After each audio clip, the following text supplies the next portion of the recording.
Hey, Dr. Film here! And yes, I'm qualified to have that name. Today in this video, we're doing a classic movie review, in which we cover a movie from the 90s that is rarely talked about nowadays. Of course, the film I'm referring to is none other than the sci-fi action flick called Congo.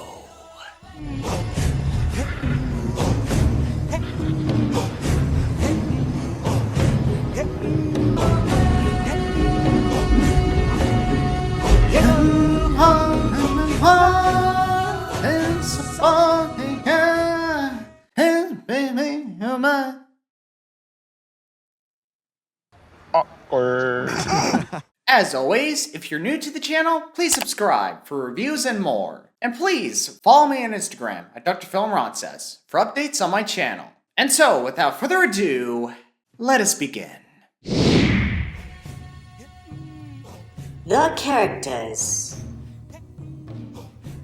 Now yes, at first you may think that these characters are stereotypical, the kind that you have seen before in other sci-fi or adventure films. But what saved the characters from being too generic or too forgettable were the actors themselves. They were amusing, they were memorable, and each performed their parts well, to the point where you can actually remember some of their dialogue or quotes. Especially Tim Curry, who plays a Romanian philanthropist named Hermit the Frog? No, it's, I'm sorry, what was your name again? Herkema Homolka. Right, Hermika, I'm sorry, can you say that again? Herkema Homolka. Say that again, one more time. Herkema Homolka. Okay, you know what? We'll just call you Tim Curry from now on, because that other name's a freaking nightmare. No! Okay, we'll just call you HH for short. Now yes, while his performance in this film can be over the top sometimes, but honestly, his performance is what makes his character so distinct and memorable. In fact, I was even surprised when I discovered that the Golden Raspberry Awards nominated Tim Curry for Worst Supporting Actor. Man, people hated his performance in this movie, huh? Or there could be another reason, like eating a sesame cake. Stop eating my sesame cake! Believe it or not, that's my dad's favorite scene to watch. I don't know why, but he just loves that quote. Good times, man. Good times. Action and practical effects.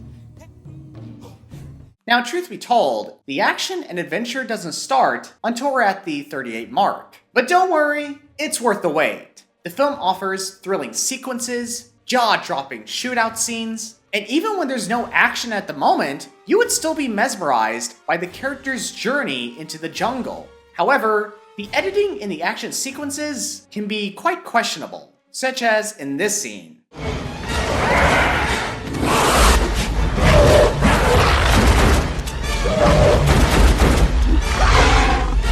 Was the cameraman drunk or something? What happened there? I don't know.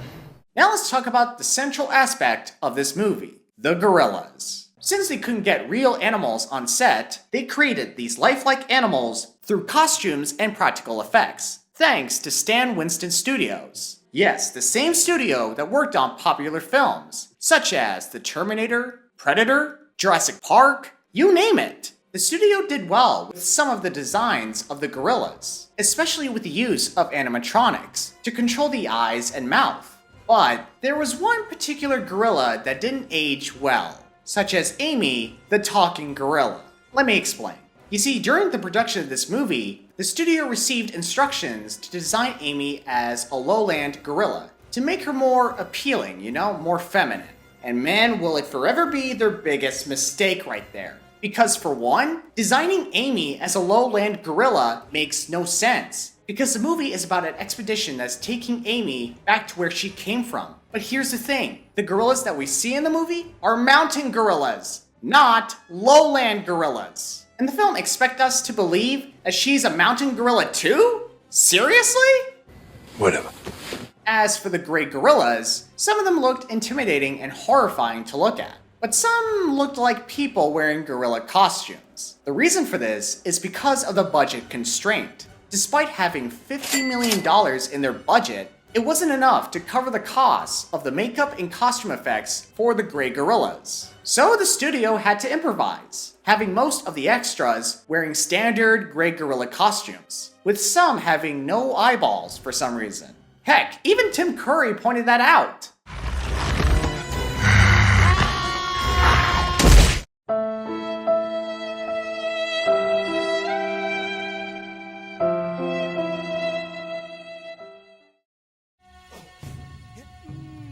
The story.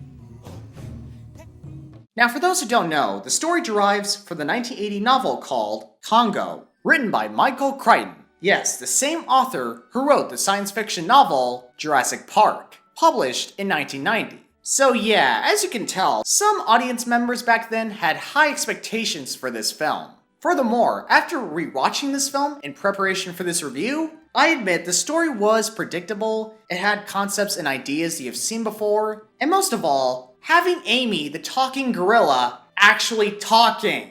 Why? Just why? It would have been fine to have Amy just doing sign language, but to have her actually talking through a power glove? I mean, no offense, but that's a bit much, don't you think? No. Despite the story's issues, I still thought it was engaging and fun because, all in all, the story doesn't take itself too seriously. When you think about it, it has an adventurous campy tone. Take The Mummy, for example. While it did have some generic moments and some of its dark moments, the film establishes early on that this isn't some kind of profound horror film. It's more than that. It can be humorous, it can be romantic, and it can be a swashbuckling adventure story that you remember from beginning to end. So yeah, despite its silly moments, you still wouldn't mind it that much because it delivered what the film promised us. A ragtag group of people venturing into the jungle of Congo. Overall, my friends, did this movie deserve all the harsh reviews it got when it first premiered? No! If the audience members back then weren't so keen on comparing this movie to the Jurassic Park movie, then maybe the film would have gained some decent reviews. And if the marketing campaign didn't market this film as a serious thriller adventure film, as the trailers made it out to be, then maybe the film would have likely earned a cult following. Maybe, maybe not, who knows? If you still want to check it out, you can watch it on Paramount Plus, or you can order one on Blu-ray. No way. Trust me, once you do watch this movie, you'll find yourself remembering this movie for a very long time. Congo scores an 8 out of 10. Well guys, that's the end of my classic review. I hope you enjoyed it. If you did, please leave a like, and please follow me on TikTok at DocRonces for funny videos and more. And as always, I will see you guys at our next appointment. Amy, good gorilla. It's Amy. She found me. I don't know how, but she found me. I'll see you guys later. I just gotta take care of this. Bye. Tickle me, tickle me, tickle me, tickle me, tickle me, tickle me, tickle me, tickle me, tickle. Alright, I'll tickle you! No. I wasn't, hey, she was the one making all the moves.